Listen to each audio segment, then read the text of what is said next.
This call is now being recorded.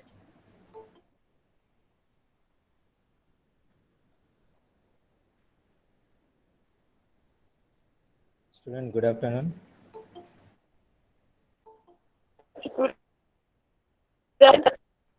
Okay.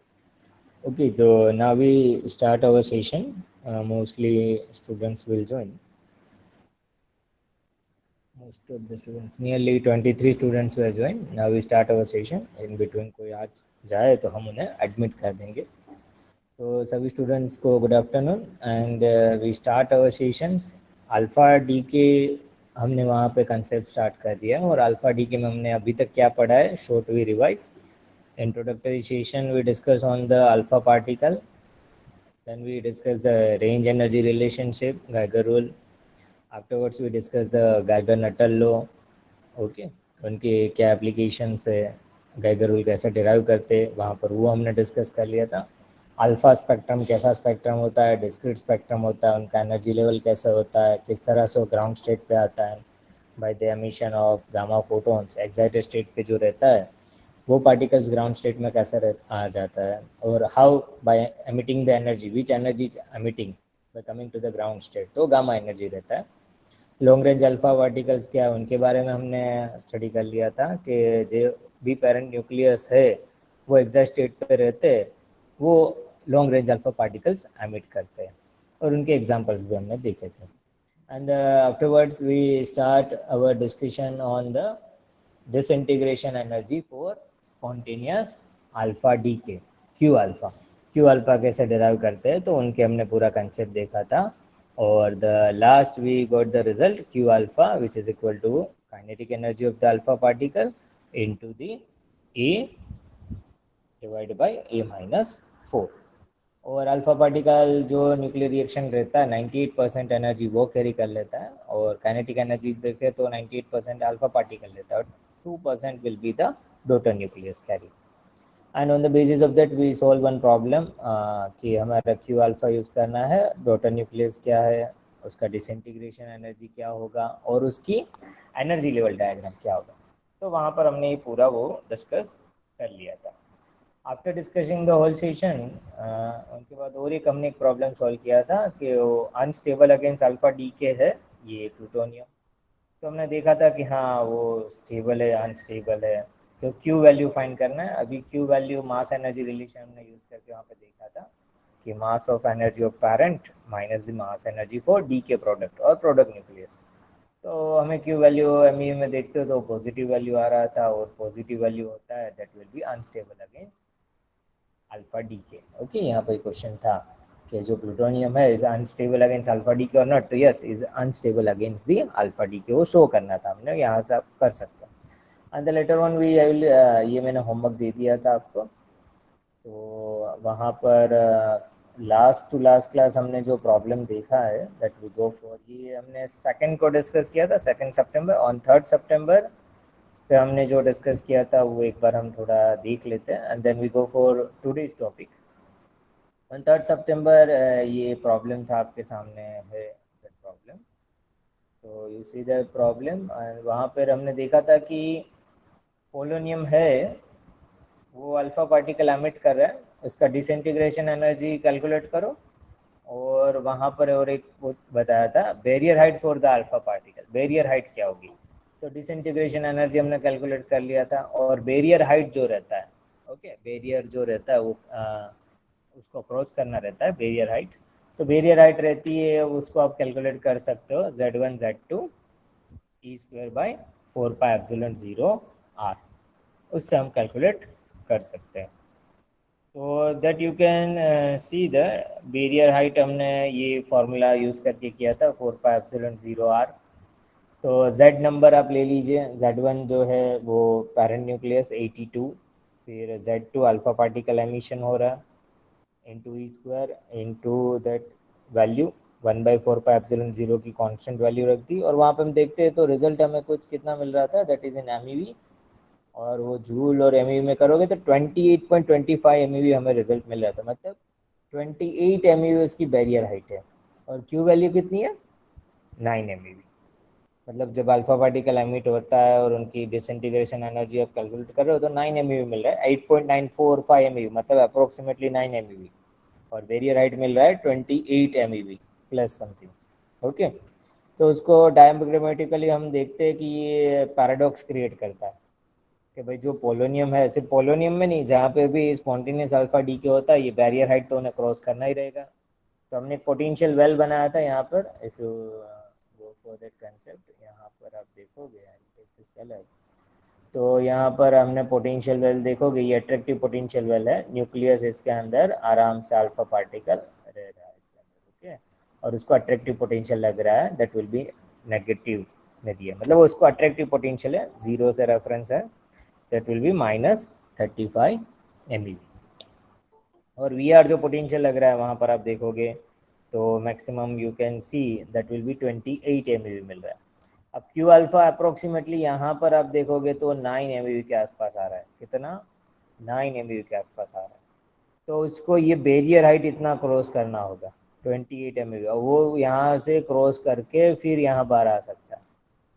Okay, लेकिन ये तो देखने में आ रहा है कि क्यू अल्फा ये बेरियर क्रॉस करना, मतलब अभी ये कैसा हो गया कि आपके पास सामने 20 फीट दीवार है और आपको कोई भी, आपके पास कोई टेक्निक नहीं है, कोई सीढ़ी नहीं है, और आपको जंप लगा के क्रॉस करना है, तो ये तो पॉसिबल नहीं है भाई।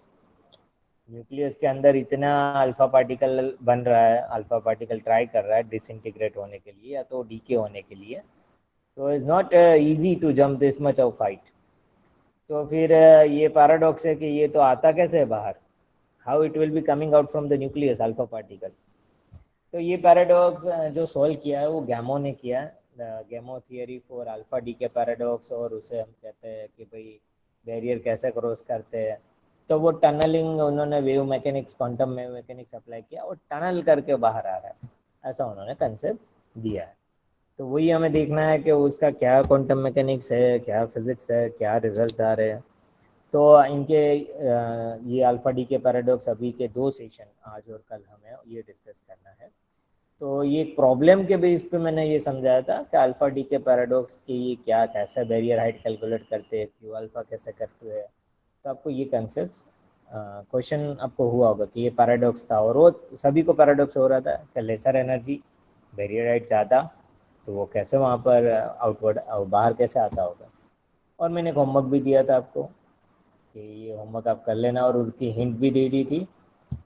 तो आई होप कि मैंने ये हिंट दिया था कि आर आपको इस तरह से यूज़ करना है, आपको बेरियर हाइट फाइंड करना है। क्वेश्चन क्या था कि आपके पास बिस्मथ है, अल्फा पार्टिकल को आपको उसके अंदर इम्पार्ट करना है, मतलब उसके अंदर डालना है, तो कितना एनर्जी देना होगा।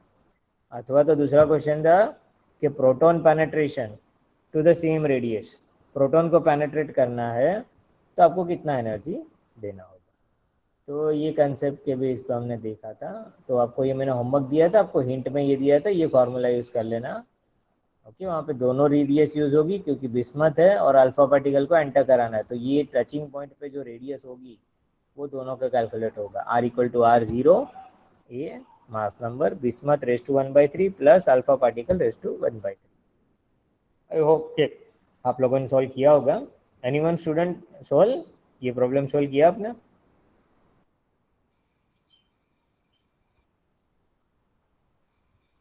ओके, टाइम मिले तो आप सॉल्व करना। ऐसे मैंने बताया था कि रेफरेंस बुक में ऐसे कई सारे प्रॉब्लम्स हैं, तो मैंने ये लिखने को भी बताया था, either you can take screenshot. तो मैंने बताया था कि आप ये प्रॉब्लम ट्राई करना सॉल्व करने के लिए, यू गॉट एन एन्जॉयमेंट के क्या रिजल्ट्स आ रहे हैं, क्या कंसेप्ट है। तो लास्ट क्लास में मैंने बताया था, if you understand the concept then you got the enjoyment, otherwise तो चलो भाई रिजल्ट्स आ रहे हैं ऐसे, बट कंसेप्ट नहीं समझोगे तो मज़ा नहीं आएगा। चलो ठीक है, किसी ने अभी तक तो सॉल्व नहीं किया, आई होप कि नेक्स्ट क्लास आई विल कि ये आप क्वेश्चन चाहे तो फिर से लिखना हो तो लिख लीजिए, और try to solve at your way. आप अपने हिसाब से सॉल्व करिए, तब आपका दिमाग चलेगा, वरना नहीं चलेगा। Okay, and then now we go for, उसके बाद हमने एक और कंसेप्ट देखा था कि भाई ये विशाल को कुछ आ गया है, 2 पॉइंट, विशाल कुछ बता रहे हैं, क्या बता रहे हैं, 22.68 MeV। ओके, तो I will check that answer. उसका आंसर आ रहा है, हाँ सही आ रहा है, गुड। 22.70 एम के आसपास आ रहा है, और विशाल ने आंसर लिखा है। हाँ विशाल, सही आंसर है आपका। तो बाकी स्टूडेंट्स सॉल्व कीजिए ऐसे problems, then you got some methods that how to solve और concepts you are clear। Okay तो उसके बाद हमने गाइगर नोटल लॉ का एक कंसेप्ट देखा था कि भाई ये log r equal to A log lambda plus B हम जो लिख रहे हैं, क्या कंसेप्ट है उनका। तो रेडियस हमें देता है और रेंज आर और लैम्डा का रिलेशन दे रहा है। तो यहाँ पर हमने देखा था कि क्यू अल्फा आर आर जो है that is nothing but a range, radius of that. Okay, कितना रेंज कवर करेगा, not the radius, how much range it will be cover, A log lambda plus B. अभी log R versus log lambda है, यहाँ से आप देखोगे तो linearly इस तरह से वहाँ पे प्रोपोर्शनल है, ये प्रोपोर्शनल आपको ग्राफ मिलेगा। अभी वहाँ पर हमने देखा कि आर जो हायर होगा, if the range is higher तो energy of that particle is also higher, if range is higher energy of that particle is also higher. अब energy of the particle higher होगा वहाँ पर, तो वहाँ पर डी के कॉन्स्टेंट भी कैसे होगा, वहाँ पर लैम्डा क्या होगा, what is the lambda, lambda will also proportional. तो टी हाफ क्या होगा, लोअर होगा। लैम्डा इज प्रोपोर्शनल, इसको यहाँ से आप देख सकते हो, R proportional to lambda, R proportional to E, but energy और lambda is inversely proportional to T half, मतलब हाफ लाइफ पीरियड उसकी कम होगी। ओके, अथवा तो लाइफ पीरियड उनका कम होगा जिसका एनर्जी हायर होगा। तो क्यू यहाँ से आप रिलेशन दे सकते हो, Q is proportional to 1/t12 और inversely proportional to life period. Okay, तो आप ये डायग्राम, ये मैंने ग्राफ यहाँ पर आप देख सकते हो कि कैलकुलेशन है एक्सपेरिमेंटल रिजल्ट की, हाफ लाइफ दिया है और अल्फा डी की एनर्जी दी है, क्यू अल्फा इन एम दिया है। तो क्यू अल्फा का रेंज आप देखोगे कि 4 एम से लेकर कितना एम तक है, 10 एम तक दिया है। ओके, और हाफ लाइफ पीरियड आप देखोगे तो 10⁻⁻5 सेकेंड टू 10⁻15 सेकेंड, इतना वेरिएशन हो रहा है।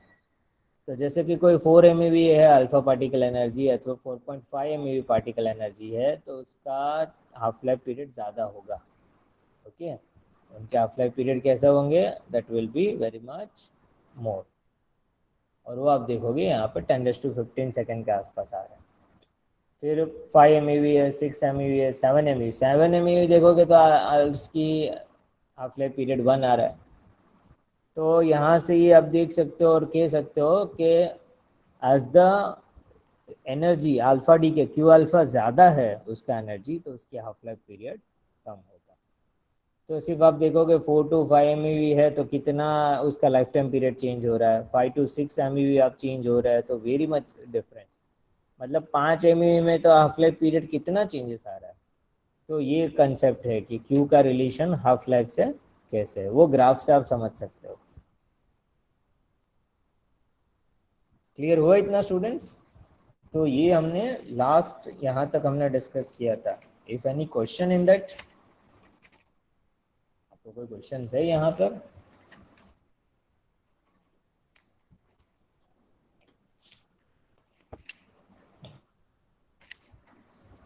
ओके, तो now we go for our today's topic. तो आज स्टूडेंट्स मैं ट्राई आउट कर रहा हूँ कि भाई आपको मैं स्क्रीन शेयर करूँगा, लेकिन आई विल ये डायरेक्टली जो मेरा पेज है वो वीडियो में शेयर कर रहा हूँ। आपको किस तरह से ऑब्जर्व हो रहा है, you can give that idea, और then we start our discussion. तो थोड़ा 2 मिनट रुक जाइए and then we start our session. यहाँ तक हमने discuss किया।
ओके स्टूडेंट्स, ये आपको क्लियरली मैं जो शेयर कर रहा हूँ क्लियरली दिख रहा है? पेज जो है आपके पास सामने। Yes sir. हाँ, क्योंकि एक बार ये मुझे इसमें आपको आज पढ़ाना है, तो आप एक बार बताना।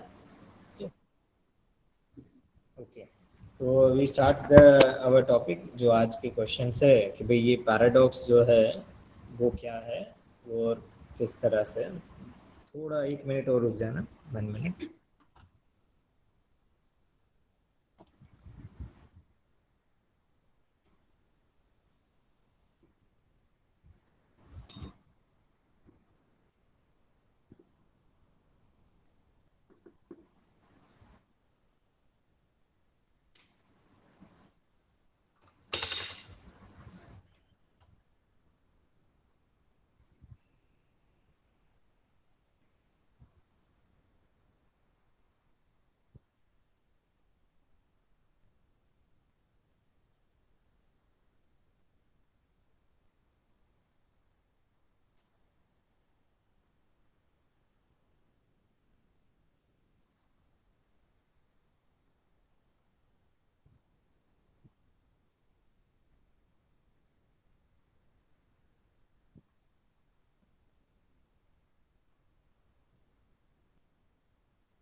ओके स्टूडेंट्स, तो we start that. The today's topic जो है वो पैराडॉक्स हमें रिजोल्व करना है कि ये पैराडॉक्स गैमो ने कैसे रिजोल्व किया था। तो उनको 2-3 नामों से जाना जाता है। बैरियर थियरी कहते हैं उन्हें। At the start that our session उन्हें कहते हैं बैरियर थियरी और गैमो थियरी। गैमो साइंटिस्ट ने ये सॉल्व किया, इसलिए उसको गैमो थियरी भी कहते हैं।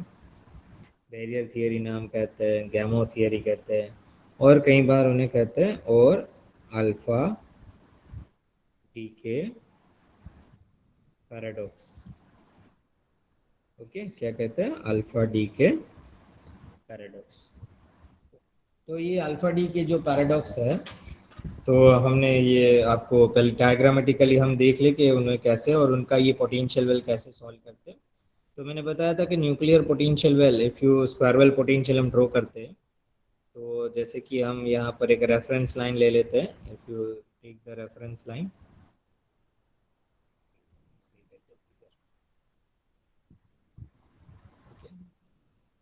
तो आप यहाँ पर आप देख रहे होगे reference line.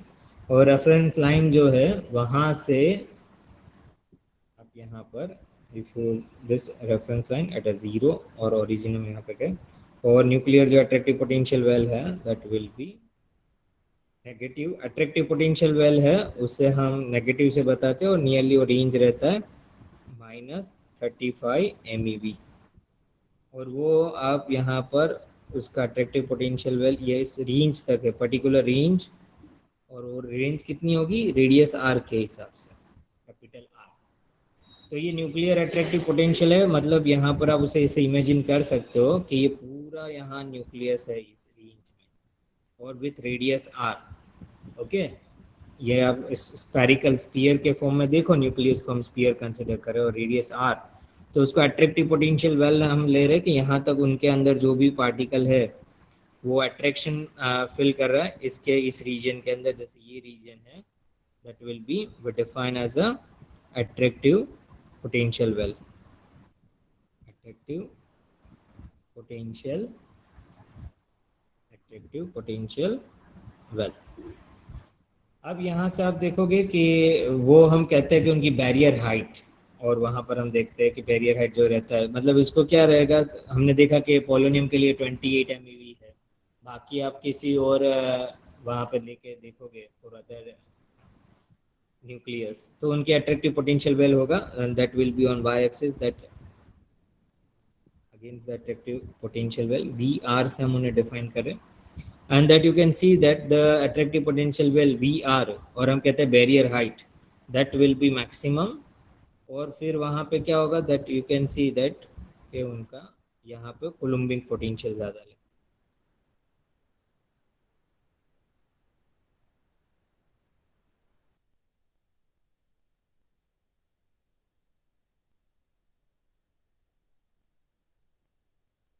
Attractive potential well और ये बैरियर हाइट है।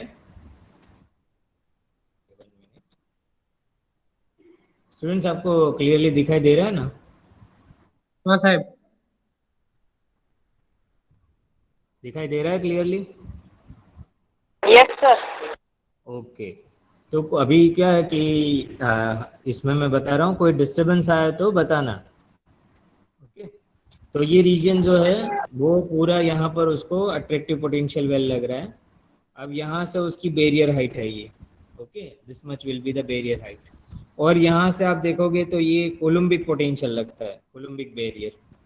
और वो आर के हम देखते हैं V R versus are.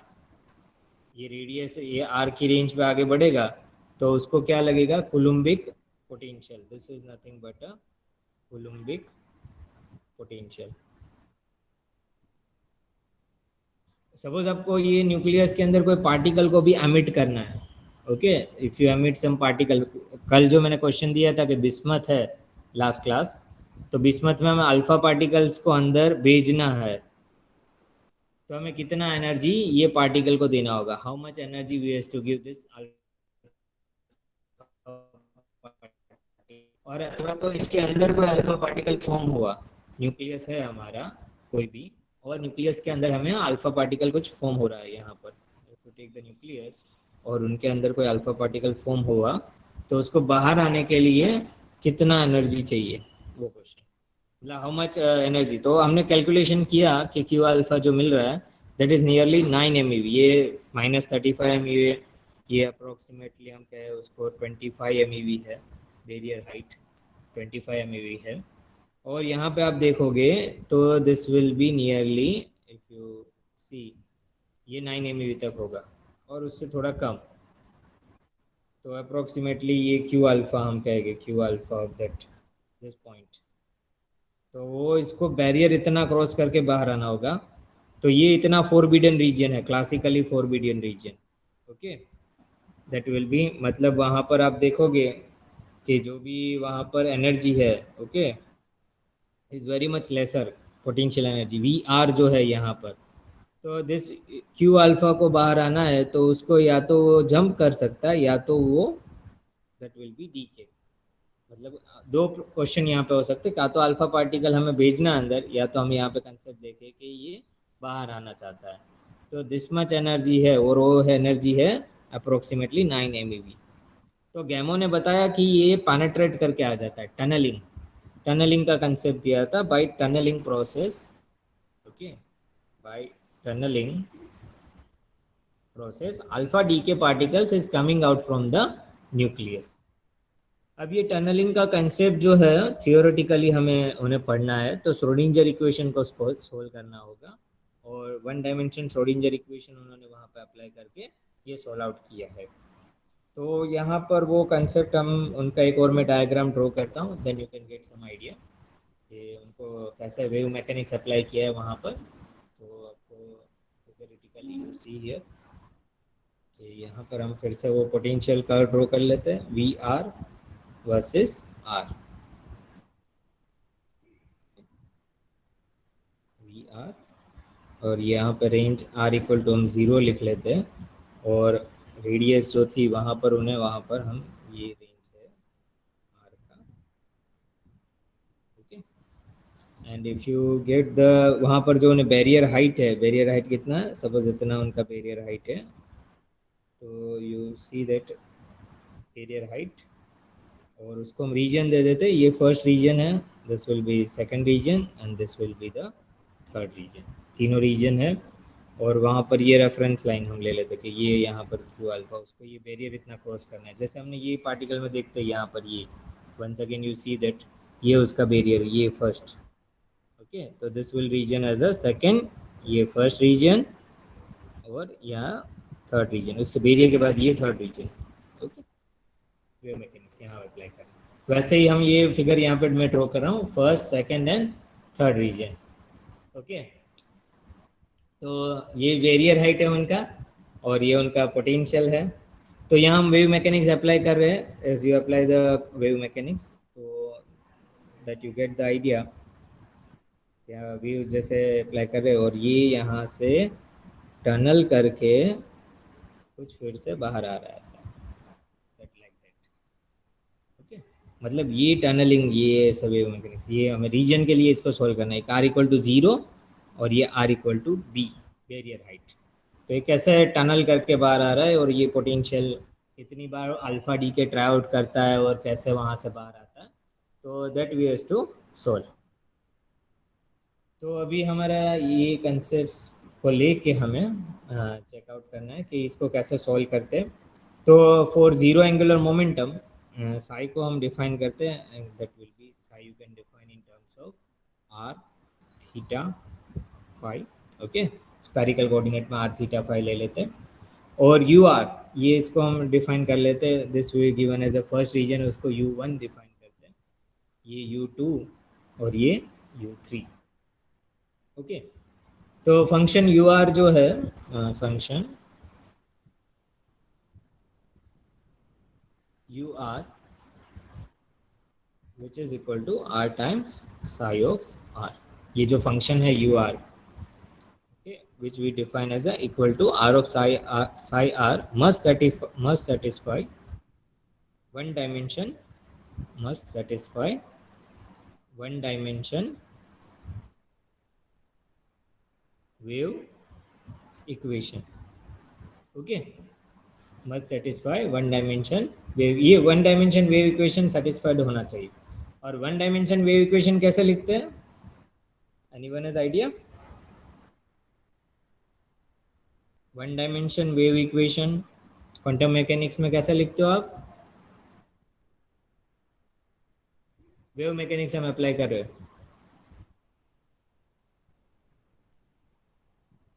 Any idea? Question समझ आया मेरा? Yes sir. हाँ, तो देखो फिर से मैं रिपीट कर रहा हूँ, ये हम गेमो ने क्या यूज़ किया, वेव मैकेनिक्स अप्लाई किया कि भाई जो अल्फा पार्टिकल फॉर्म हुआ है वो बाय टनलिंग, मतलब वेव्स की कंसेप्ट लेके वहाँ पर उन्होंने दिया कि भाई वो यहाँ पे ट्राई आउट कर रहा है वो बैरियर क्रॉस करने के लिए, और वो टनल करके ये जो बैरियर है उसे क्रॉस कर लेता है और फिर से यहाँ पर। तो ये जो इसका वेव इक्वेशन है, ओके, ये u के हमने दिया है, तो u r equal to r times wave function. Wave function depend on psi is a wave function that depend on r coordinate theta and phi, okay, spherically. तो wave mechanics के लिए condition जो one dimension wave equation है उसे हम कैसे represent करते हैं, आपको याद ही होगा। Once again I write minus H cut square by 2m differential equation del square U by और D square U by D R square आप ले लीजिए, which is D square U by D R square plus potential energy V are minus the that energy into U which is equal to 0, it is a kinetic energy. तो ये equation हम ए से represent कर सकते हैं यहाँ पर उनका, we give that equation number A, minus H cut square by 2m D square U by D R square plus V are minus E into U equal to 0। V R क्या है, potential है। अब हमारे पास क्या है, ये diagram फिर से देखिए, फॉर ए रेक्टेंगुलर बैरियर, ये रेक्टेंगुलर बैरियर है, आर इक्वल टू 0 और आर इक्वल टू बी के बीच, आर लेस देन 0 होगा, मतलब ये आर इक्वल टू हमने 0 रिप्रेजेंट किया, इससे कम होगा तो वहाँ पर वी आर क्या होगा, यहाँ पर उसको कुछ पोटेंशियल लग रहा है इसको क्रॉस करने के लिए, बाकी तो वो यहाँ पर इजीली मूव कर रहा है आराम से इस रीजन में। फिर ये बैरियर उसको लग रहा है जो हमने यहाँ पे बताया, ये डायग्राम, ये उसको बैरियर लग रहा है, ये बैरियर, ओके। यहाँ पर तो इजीली वो वेव्स आराम से मूव कर रहा है, इसके बाहर भी उसको कुछ पोटेंशियल नहीं लगेगा, कुछ कोलम्बिक इफेक्ट नहीं लगेगा, आराम से वो वेव मैकेनिक्स वेव पास हो सकती है। सिर्फ डिस्टर्बेंस है ये बैरियर, ये रेंज में R equal to 0 to R equal to B. तो उसके लिए हमें क्या करना है, for a rectangular potential barrier of height v, इसकी कुछ हाइट है v एंड विथ क्या है उसकी, हमने विथ डिफाइन कर देते b, उसका विथ है, हाइट हम डिफाइन कर रहे हैं, हाइट इज v और विथ जो है उनका विथ है उनका स्मॉल बी, और उसको हम देखते हैं कि उसका पोटेंशियल कैसा होगा। तो we are equal to zero कब होगा? पोटेंशियल ज़ीरो कहाँ है? R less than zero and greater than B. यहाँ पे तो वो आराम से मूव कर रहा है, तो यहाँ वी आर कोई पोटेंशियल नहीं लग रहा है, वो ज़ीरो है। यहाँ पर भी क्या है? थर्ड रीजन में भी ज़ीरो है, फर्स्ट एंड थर्ड रीजन में ज़ीरो है। अब जो सेकंड रीजन है उसमें कुछ पोटेंशियल का इफेक्ट आ रहा है, तो that we define the V R, जो उनका पोटेंशियल है, we can define that potential. तो वहाँ पर उनका जो पोटेंशियल हम डिफाइन करेंगे V are equal to V for range क्या होगा उसका? That we define the range zero less than और equal to R less than और इक्वल टू बी, मतलब उस रेंज में उसका पोटेंशियल कुछ लग रहा है, वो वी से हम डिफाइन कर रहे हैं। तो जो फर्स्ट एंड थर्ड रीजन है उसके लिए ये डिफरेंशियल इक्वेशन क्या हो जाएगा? फॉर फर्स्ट रीजन जो हमने दिया और थर्ड रीजन है उसके लिए डिफरेंशियल इक्वेशन होगा D square U by D R square. वहाँ पर वी आर ज़ीरो हो गया, तो आप वही इक्वेशन लिख दो, two M by H cut square. One second, that E minus हमने क्या रिप्रेजेंट किया था? That is V are minus E. तो वी आर माइनस ई क्या है? वी आर ज़ीरो है, तो आपको क्या मिलेगा? E into you which is equal to zero. तो आप वहाँ पे लिख दीजिए ये equation, D square U by D R square plus two M by H cut square E U equal to zero. This will equation number B. तो ये दोनों इक्वेशन हो गए। अभी जो सेकंड रीजन है, ओके, फॉर सेकंड रीजन जहाँ पर उसको बैरल लग रहा है उसके लिए क्या इक्वेशन होगा? तो D square U by D R square plus two M by H cut square V R potential energy minus E into U, okay, which is equal to zero. This is equation number C. और ये equation का solutions क्या आ रहा है? That we have to see कि इनका equation का ये डिफरेंशियल इक्वेशन जो है उनकी क्या सॉल्यूशन बन रहे हैं, वो हमें देखना है कि उनकी काइनेटिक एनर्जी किस तरह से आ रही है।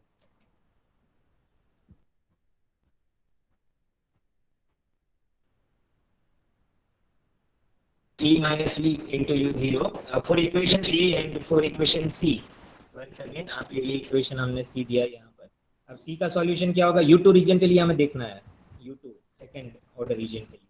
तो U2 equal to you can define that is A2 into E K2R plus B2 E raise to minus K2R। और ये K1 और K2 ये काइनेटिक एनर्जी है दोनों K2, तो इसका सॉल्यूशन होगा K2 equal to square root of 2m V minus E divide by H cut.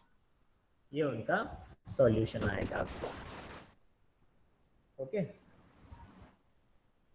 Clear यहाँ तक स्टूडेंट्स?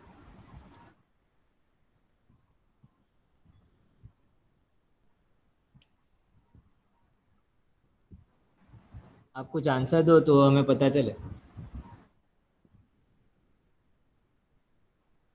Yes sir. आपको क्लियरिटी कैसी आ रही है? क्लियर दिख रहा है? नहीं सर। ब्लर हो रहा है? हाँ सर, ब्लर हो रहा है। Okay, one minute.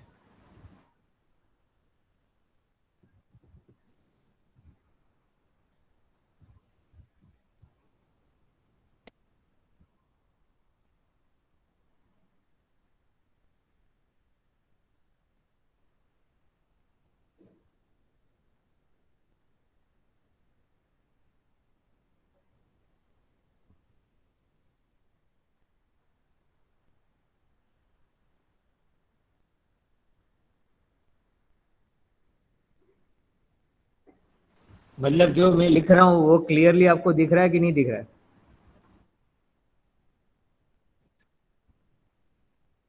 नहीं दिख रहा। राकेश, नहीं दिख रहा सर, ब्लर हो रहा है। ब्लर हो रहा है? Okay, one minute.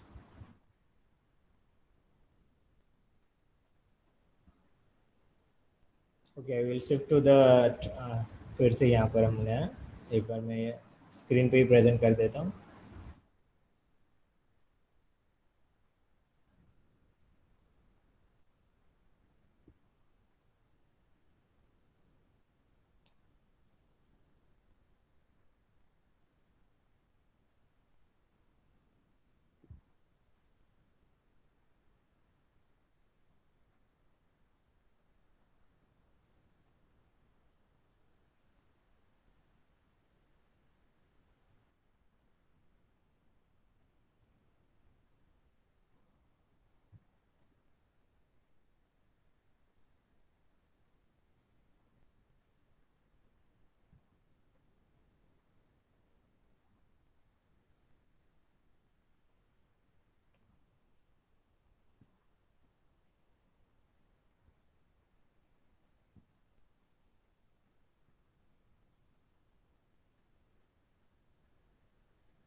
Okay students, तो फिर से मैं आपको ये स्क्रीन से बता देता हूँ, वहाँ पे आपका इमेज थोड़ा ब्लर हो रहा है। द क्वेश्चन ये है कि हमें वेव मैकेनिक्स अप्लाई करना है और वहाँ पर जो श्रोडिंगर इक्वेशन है उनका जो सॉल्यूशन आ रहा है उसको यूज़ करके हमें प्रोबेबिलिटी ऑफ वहाँ पर क्या होगा टनलिंग इफेक्ट वो हमें कैलकुलेट करना है। तो once again I will discuss in that कि आपको थोड़ा वहाँ पे क्लियर नहीं आ रहा है। तो once again I draw for that, वहाँ पर हमने ये जो पोटेंशियल वेल डायग्राम ड्रॉ किया था, ये जो पोटेंशियल वेल है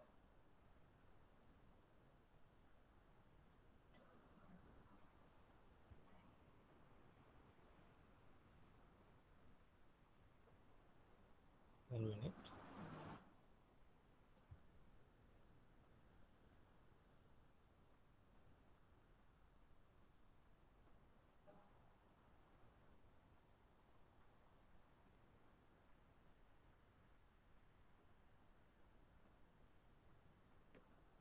ओके ये फिर से हम यहाँ पर वो पोटेंशियल वेल ड्रॉ कर लेते हैं कि जहाँ पर वो बैरियर उनका लग रहा है। तो ये रेफरेंस लाइन है और हमारा क्वेश्चन यही है, आपको समझना क्या है कि ये जो पोटेंशियल है यहाँ पर अट्रैक्टिव पोटेंशियल वेल है, this will be attractive potential well, और ये नियरली माइनस हम उन्हें देखें तो वो -35 MeV पे है इतना। ओके, और उसको जो अट्रैक्टिव पोटेंशियल वेल है और यहाँ पर आप रेंज जो है R है, दिस विल बी R, और जो वहाँ पर कोलम्बिक पोटेंशियल लग रहा है वो यहाँ पर इस रेंज के बाहर, मतलब ये कैपिटल R है। और मैंने बताया था कि ये उसकी कुछ बैरियर हाइट है, बैरियर हाइट हमने डिफाइन किया, that will be in terms of VR, और ये उनका बैरियर हाइट है। Okay, this will be the barrier height, और ये Q alpha, Q will be this, और उन्हें यहाँ से उन्हें ये बैरियर क्रॉस करना है। तो ये कैसे कर रहा है, तो कि भाई टनलिंग से वो बाहर आ रहा है, अल्फा पार्टिकल टनलिंग करके बाहर आ रहा है, तो ये उनकी बैरियर हाइट है। ओके, ये कुछ स्क्वायर वेल बन जाता है, तो स्क्वायर रेक्टेंगुलर बैरियर बन जाता है, और वो स्मॉल बी से हम डिफाइन करते हैं, दिस विल बी बैरियर, ये कैपिटल R है। और यहाँ पर हमें इसके लिए सॉल्व आउट करना है, ये हमने वेव मैकेनिक्स हम यहाँ अप्लाई करें कि सपोज यहाँ से कोई वेव्स आ रही है तो वो तो इजीली यहाँ पर वो मूवमेंट करेगी ये रीजन में, फिर वहाँ से वो टनलिंग और फिर से ये, तो ये जो R equal small r equal to R है, capital R, and small r equal to B, ये रेंज के लिए उसका श्रोडिंगर इक्वेशन क्या होगा वो हमने लिखा कि उसके लिए जो श्रोडिंगर इक्वेशन होगा वो d2u by dr² plus 2m by h cut square, 2m by h cut square e minus v into you which is equal to 0, e minus v into you which is equal to 0, ये उनका रहेगा। और उनके लिए आप solution देखोगे कि 2, okay, उनके लिए जो सॉल्यूशन है दैट विल बी, ये जो हमने d2u, ये u2 रीजन के लिए है, तो यहाँ पर ये u2, ये u1 है, that will be first region. If you want to write the first, second and third region, तो हम उन्हें लिख सकते हैं कि भाई फर्स्ट रीजन कौन सा है, सेकंड रीजन कौन सा है। तो अब देखिए कि ये फर्स्ट रीजन है, ये बैरियर जो लग रहा है वो सेकंड रीजन है, और यहाँ पर ये थर्ड रीजन है। तो श्रोडिंगर इक्वेशन क्या बन रहा है, first region, second and third region. तो फर्स्ट रीजन और सेकंड रीजन, थर्ड रीजन के लिए वहाँ पर तो इजीली वो श्रोडिंगर इक्वेशन हम लिख सकते हैं और उसका सॉल्यूशन हम फाइंड कर सकते हैं। यहाँ पे जो उसको पोटेंशियल लग रहा है, मतलब अभी VR पोटेंशियल कहाँ लग रहा है वो कंसेप्ट है। तो हमने देखा कि VR पोटेंशियल जो लग रहा है that you can give as a VR, जो पोटेंशियल आएगा that will be VR equal to 0, R less than 0 and R less than 0 and greater than B। वहाँ पर VR 0 है, पोटेंशियल नहीं लग रहा है, और VR इक्वल टू V कुछ पोटेंशियल लग रहा है, वो पर्टिकुलर रेक्टेंगुलर विथ के वहाँ लग रहा है, तो 0 less than equal to R less than equal to B, उस विथ के वहाँ पर उसका पोटेंशियल बैरियर लग रहा है। तो उसके लिए जो श्रोडिंगर इक्वेशन होगी, ये ऊपर जो मैंने लिखा है वो श्रोडिंगर इक्वेशन होगा, d2u2 by dr² plus 2m by h cut square e minus u equal to 0। अब इसका आप सॉल्यूशन देखोगे, ये रीजन 2 के लिए है, सपोज इसको हम इक्वेशन 1 दे दे और उसका हम सॉल्यूशन देखते u2 के लिए, तो उसका सॉल्यूशन जो होगा ये डिफरेंशियल इक्वेशन का, तो वो सॉल्यूशन होगा u2 equal to a2 into exponentially k2r plus b2 into e raise to minus k2r, ये उनका सॉल्यूशन होगा। और आप k2 देखोगे तो k2 क्या मिलेगा, k2 equal to square root of 2m v minus e divide by h cut, okay, that is will be k2। ये उनका जस्ट श्रोडिंगर इक्वेशन है, तो उनका सॉल्यूशन ये मिलेगा। और k2 जो आप डिफाइन करते हो स्क्वायर रूट ऑफ, मतलब इसकी ये डिफरेंशियल इक्वेशन जो है, जो हमने अपने मैथमेटिकल में देखा, जो डिफरेंशियल इक्वेशन है उसका सॉल्यूशन जो मिल रहा है वो एक्सपोनेंशियल टर्म में मिल रहा है, E raise to I k1r plus E raise to minus I k2r। k1 k2 नहीं, that you define as a k2, okay. k1 है वो u1 सॉल्यूशन के लिए, k2 है हमने u2 सेकंड रीजन के लिए, और k3 हम डिफाइन करेंगे थर्ड रीजन के लिए। हमें सेकंड रीजन पे ही कॉन्सेंट्रेट करना है। इस द डायग्राम हमें ये बैरियर क्या है वो हमें देखना है। तो उसका डिफरेंशियल इक्वेशन ये बनता है, उसका सॉल्यूशन हमें ये मिलता है u2 में, और हमने k2 जो रिप्रेजेंट किया वो ये है 2m b minus E divide by h cut. तो अभी यहाँ से प्रोबेबिलिटी ऑफ बैरियर पेनेट्रेशन वो हमें फाइंड करना है। तो probability of barrier penetration, probability of barrier penetration वो हमें निकालना है, probability of barrier penetration।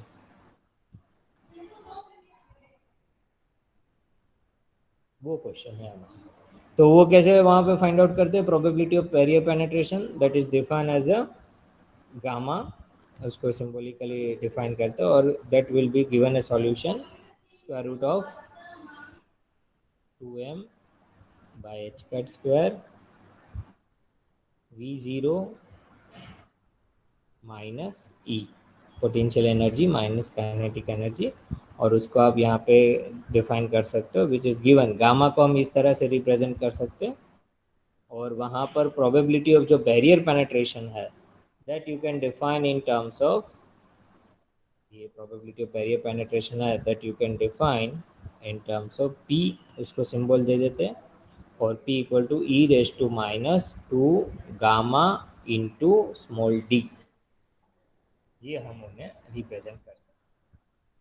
अभी ये हमें फाइंड करना है प्रोबेबिलिटी ऑफ बैरियर पेनेट्रेशन, कितनी प्रोबेबिलिटी है कि वो बैरियर पेनेट्रेट करके बाहर आ सकता है।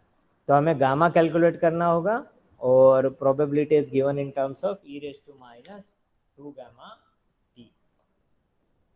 क्लियर हुआ अभी? एनी क्वेश्चन यहाँ तक? No sir. भाई किसी स्टूडेंट्स को क्वेश्चन हो तो पूछना, नो सर। क्योंकि आप हमारे सामने नहीं हो, क्लास में होते हो तो हमें पता चलता है कि भाई है क्वेश्चन है, तो एक्सप्रेशन से पता चल जाता है। अभी हम कुछ आपको देख नहीं पा रहे, अदरवाइज इफ एनी क्वेश्चन यहाँ तक तो आप पूछ लीजिए, फिर इसके हम सॉल्यूशन पे हमें देखना है। अभी नियरली 154 हो चुका है, और ये सॉल्यूशंस थोड़ा आज कर लेते हैं, थोड़ा कल रहेगा, ऐसा रहेगा। ये तो बहुत ही बड़ा है भाई, वी विल ट्राई, उसके कंसेप्ट भी साथ साथ समझते जाने। यहाँ तक क्लियर हुआ? हमें सिर्फ इतना याद रखना है, ये तो मैंने थोड़ा डिटेल में बता दिया, क्योंकि हमें डायरेक्ट यहाँ से हमें सॉल्यूशन स्टार्ट करना है इस इक्वेशन से, और फिर गामा को सोल्व करना है, मेन पार्ट ये है। और गामा जो कहाँ से आता है, ये यहाँ पर, ये इसको सोल्व करना है 2m। हेलो तेजस सर। हाँ बोलिए सर वो आपने लास्ट में लिखा ना प्रोबेबिलिटी वाला, तो उसमें डी क्या है? क्योंकि वो आगे वाला तो पता चल गया। Okay, probability of that will be e raise to minus 2 minus 2 gamma d. D यहाँ पे उनकी जो डिस्टेंस रहेगी, ओके, गामा तो हमारा ये रहेगा और डी विल बी, यहाँ पर जो एक्सप्रेशन दिया है दैट विल बी, वो जो बैरियर हाइट रहेगी that define as a d. D का भी एक रिलेशन है, 1 minute.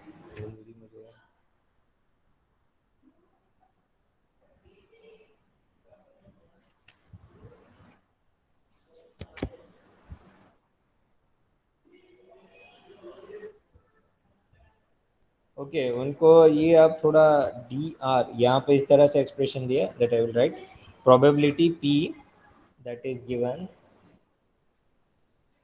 P which is equal to e raise to minus 2, और उनको इंटीग्रेट करना है जो हमें गामा लिया है और ये लिया होगा उसको थोड़ा और इलाबोरेट एक्सप्रेशन करें तो इस तरह से दिया डी आर, और विच इज इक्वल टू उन्हें स्टैंडर्ड फॉर्म में लिखते हैं ई रेस टू माइनस 2 इंटू जी, और जी को ये इंटीग्रेट लेते हैं। तो ये मुझे लग रहा है ये सिंबॉलिकली ये यहाँ पर डायरेक्टली बुक में इस तरह से दिया हुआ है, बट एक्सप्रेशन डी आर मतलब ये विथ रेस्पेक्ट टू आर की रेंज पे उसे डिफ्रेंशिएट कर रहे हो, और गामा को ये इस तरह से रिप्रेजेंट किया है। तो इफ़ यू ये नॉट फॉर्मूला तो you can remember this maximum e equal to, हाँ सर, क्योंकि वो पीछे डी वाला नहीं आएगा, मैंने पढ़ा हुआ है p is equal to a raise to minus two तो क्या आता है। मतलब उसको यहाँ पर उन्होंने शॉर्ट में डी लिखा है बुक में, लेकिन उसको एक्सप्रेशन करोगे कि ये कैसे फाइंड होता है तो पहले तो आपको गामा क्या है, तो गामा जो ये कहाँ से आता है ये आपको देखना है कि इसको हम ले रहे हैं जो ये सॉल्यूशन है उसको K2 जो है वो हमने गामा का फॉर्म में, तो gamma is defined in terms of square root of 2m by H cut square V0 minus E.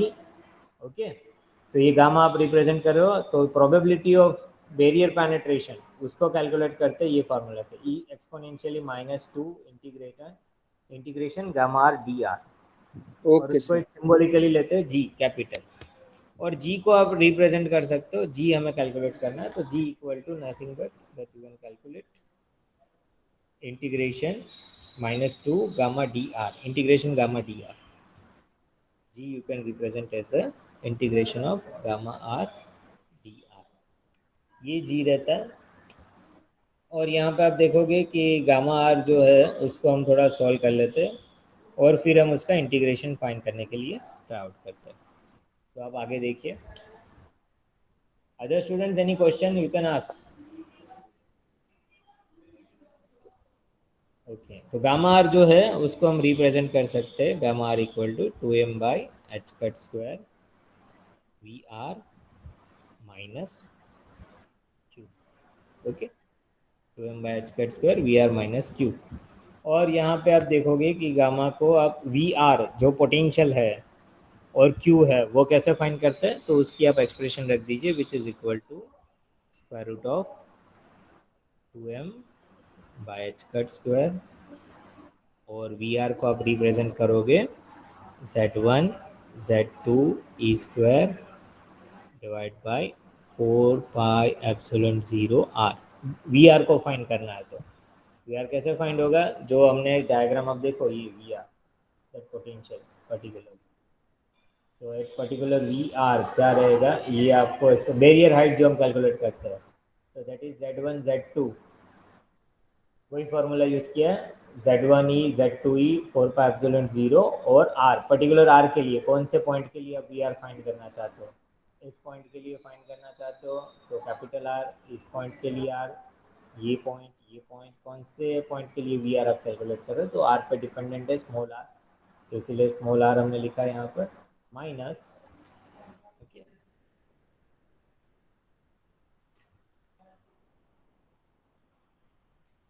That minus q कैसे फाइंड करते हो, Q is equal to Z1 Z2 E square divide by 4 pi epsilon 0 और P।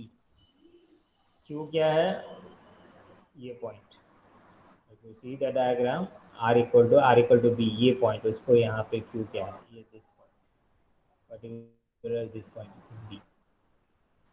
Okay, तो ये दोनों substitute कर दीजिए यहाँ पर, और जो कॉमन निकल रहा है कॉमन निकाल लो, तो ये पूरा स्क्वायर रूट के अंदर आएगा, दिस इज इन ब्रैकेट, और उसको आप जो भी कॉमन निकल रहा है वो कॉमन ले लीजिए which is equal to 2m by h cut square root,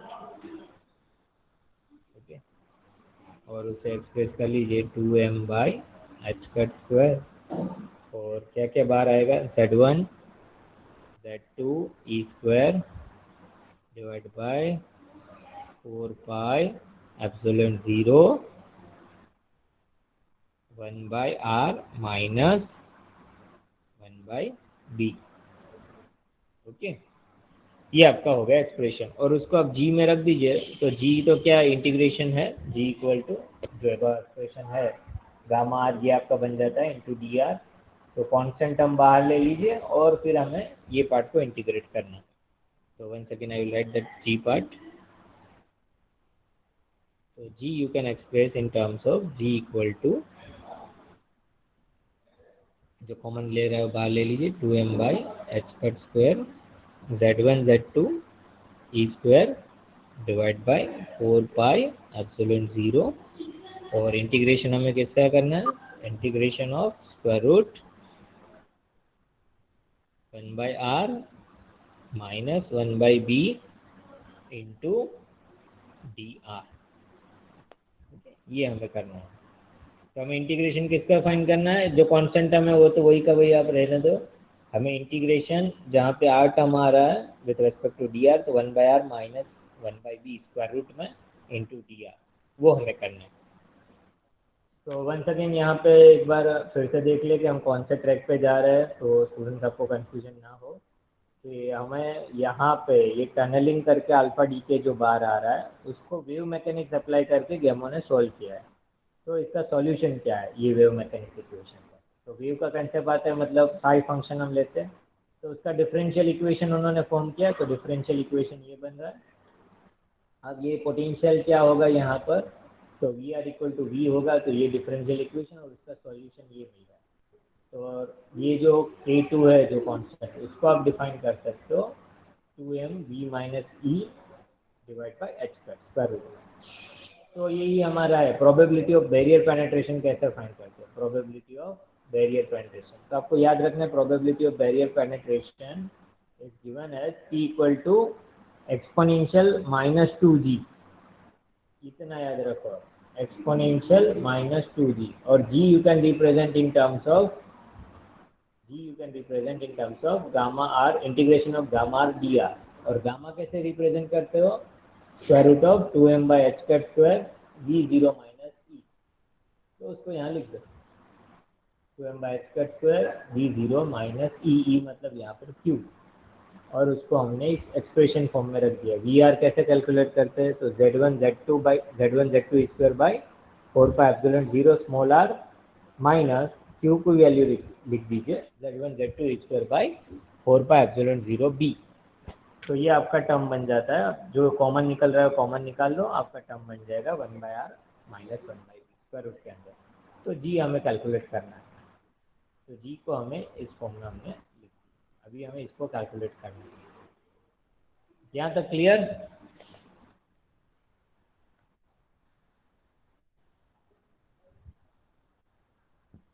hello, yes sir. Yes sir.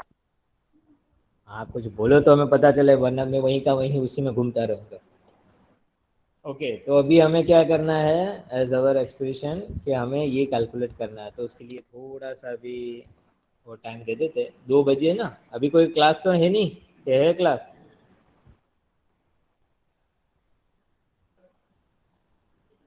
Okay, कोई साउंड नहीं आ रहा है, अच्छा है, तो कोई क्लास नहीं होगा। चलो अभी हम उन्हें देख लेते हैं आई कैलकुलेट कैसे करते हैं। तो I equal to that we can calculate, उसको हम पर्टिकुलर फॉर्म में रख देते हैं। ये जो इंटीग्रेशन है ना, I equal to integration square root 1 by are minus 1 by B bracket रख देते हैं, और उसको डी आर वहाँ पे लिख देते हैं। ओके, अब इसको हमें सॉल्व करना है। तो उसको सोल्व करने के लिए आप क्या ले लेते हो, r equal to small r हम कैसे रिप्रेजेंट करते हैं, small r equal to b sine square theta. R को हमने ये फॉर्म में रिप्रेजेंट किया है बी साइन स्क्वायर थीटा, और वो सब्स्टिट्यूट करके इनका सॉल्यूशन हमें लाना है। तो that you substitute in the above equation, और आप अपने आप साथ साथ आप ट्राई भी कर सकते हो। तो इंटीग्रेशन 1/r है, ये पूरा स्क्वायर रूट में आप लिख दीजिए, स्क्वायर रूट 1/r मतलब 1/b sign square theta minus 1/b into dr कैसे लिखेंगे, b साइन स्क्वायर थीटा है तो उसका डिफ्रेंशिएशन कर दो तो आपको क्या मिलेगा, 2b साइन थीटा का क्या हो जाएगा, cos theta into d theta.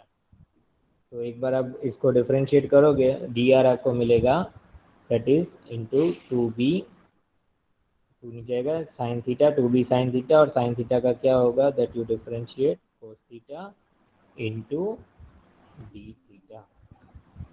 सही है, तो ये आपका इक्वेशन एक बन गया। अब उसके बाद आप देखोगे कि वहाँ पर और ये सब्स्टिट्यूट कर रहे हैं तो 1/b जो है वो कॉमन ले लेते हो और 1/sin स्क्वायर थीटा क्या होगा, कोस स्क्वायर थीटा, तो उसको और थोड़ा एक्सप्रेशन फॉर्म में लिखना है तो 1/b हम कॉमन ले लेते हैं और इसको लिखते हैं cosec square theta, okay, cosec square theta -1 into 2b sine theta into cos theta into d theta. और कोस स्क्वायर थीटा -1 क्या होता है, cot square theta -1 that is a trigonometric term, आप यूज कर लीजिए, coat square theta into okay 2b sine theta cos theta into d theta, that will B dr term है तो उसको हम यहाँ पर कोट स्क्वायर थीटा और लिख लेते हैं 2b sine theta into cos theta into d theta. अब जो कैंसिल हो रहा है कैंसिल कर दो तो ये स्क्वायर रूट ऑफ 1/b तो बाहर आ जाएगा और कोई गलती तो नहीं कर रहे, r equal to b sine square क्या है, ये 1/b। ओके चलो अभी जो कैंसिल हो रहा है कैंसिल करते हैं, जो टर्म मिलेगा हम देख लेते हैं।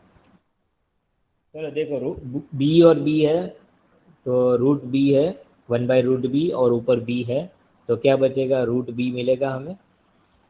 बाकी टर्म क्या है, cot square theta, square root of cot square theta क्या होगा, cot theta equal to cos theta by sine theta, तो साइन थीटा कैंसिल हो जाएगा, एक बचेगा टर्म कोस स्क्वायर थीटा और 2 बचेगा, ये 2 यहाँ लिख देते हैं, 2 कोस स्क्वायर थीटा और डी थीटा, तो आपका टर्म बन जाता है 2 into root b cos square theta into d theta.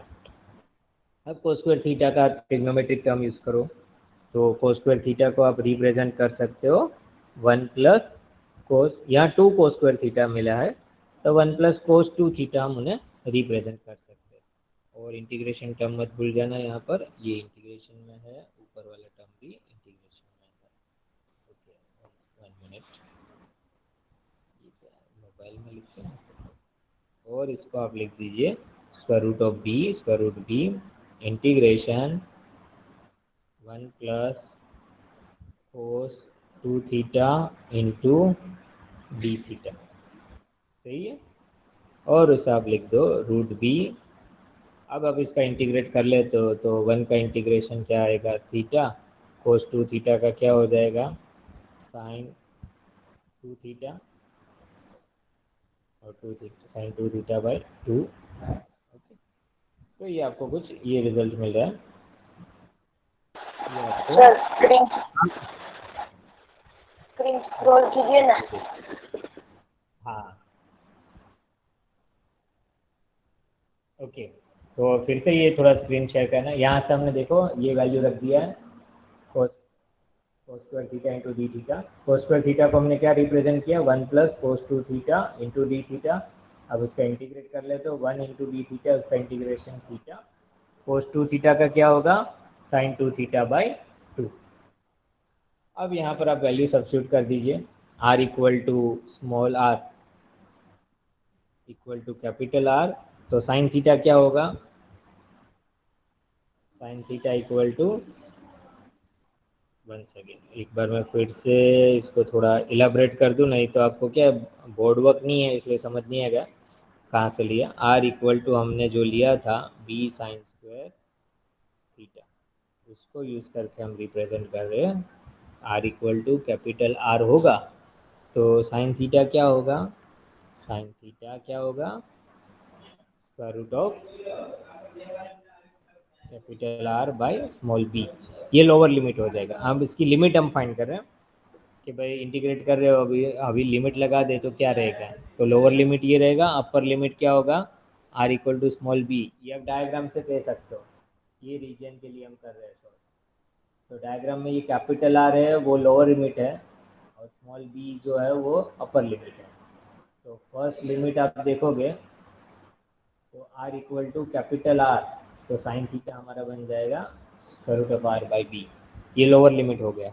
If you want to write this will be lower limit. और अपर लिमिट होगा r equal to b, sine theta क्या बन जाएगा, बी रख दो, r equal to b, b will cancel, sine square theta equal to 1, तो sine theta equal to क्या हो जाएगा, 1 कब मिलता है, pi by 2। Sine theta equal to pi by 2 वो कैसी लिमिट हो जाएगी, अपर लिमिट। ओके, तो एक लोअर लिमिट मिल जाता है, अपर लिमिट मिल जाता है, वो आप फॉर्मूला में सब्स्टिट्यूट कर दीजिए। जो हमारा फार्मूला है 2m by H cut square 1 by are minus 1 by b, हमें जो उसका इंटीग्रेट मिला square root of b theta plus sine 2 theta by 2। ये इस पर ये लिमिट यहाँ पर इस फार्मूला में रख दीजिए, इसका सॉल्यूशन मिल गया, ये आंसर आ रहा है। अब उसको लिमिट रख दीजिए, ये दोनों आर इक्वल टू आर, ये लोअर लिमिट है और ये अपर लिमिट है। दोनों लिमिट आप अप्लाई करके देखिए कि आपको रिजल्ट क्या मिल रहा है। और उसको हम कल थोड़ा ये लिमिट आपको अप्लाइड कर देना है। Okay, theta equal to pi by 2 और theta equal to square root of r by b, आप वो दोनों वहाँ पे सब्स्टिट्यूट करके देखिए आपको क्या लास्ट रिजल्ट मिल रहा है। And then we substitute some standard form उनके जो इक्वेशन है क्यू और बी की वैल्यू, और फिर हम उन्हें सोल्व करेंगे वहाँ पर। तो अभी मुझे लग रहा है कि आज के लिए इतना ही रखते हैं, टाइम थोड़ा ज़्यादा हो गया, 12 हो चुका। मेरा टास्क था कि वो पेपर से मैं समझाऊँ और आपको थोड़ा अच्छा दिखे, तो थोड़ा स्पीड से ये कंप्लीट होता, क्योंकि इसमें थोड़ा टाइम लगता है लिखने में स्क्रीन में।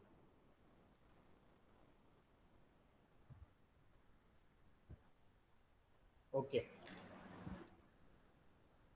आई विल टेक अटेंडेंस।